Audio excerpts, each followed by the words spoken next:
جناب لوگ تھان تھان دی بولیاں بول دیں، میں کہا شرم ہی نہیں آندی، ڈب کے نہیں مردے، توڑے اپنی فضیلتیں جائز ہوں، پیر صاحب کی اپنی فضیلتیں جائز ہیں، مولوی صاحب کا اپنا جناب سسٹم جائز ہے، لیکن جب سرکار کی بات ہے تو کہنا یہ سیاسی نعرہ ہے۔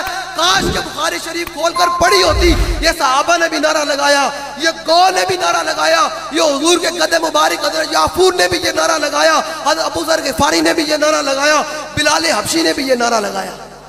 صحابہ نعرہ لامت جائز ہوئے کہ آج لبائک والے پنڈ وچ بیٹھ کے نعرہ لامت ناجائز ہو جائے؟ خبردار کوئی نعرے کے بارے میں بات کرے، یہ نعرہ سیاسی نعرہ نہیں ہے، یہ ایمانی نعرہ ہے۔ اچھا مجھے بتایا اگر سیاسی نعرہ ہے، وہ جو ہمارے حماس کے سربراہ تھے اسماعیل ہانیہ صاحب، ان کے تابوت پر بھی لبائک لکھا ہوا تھا۔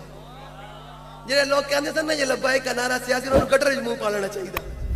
او عربی ہو کے اپنے تابوت لبائک کا نعرہ لکھ کے دس چھڑیا کہ یہ سیاسی نعرہ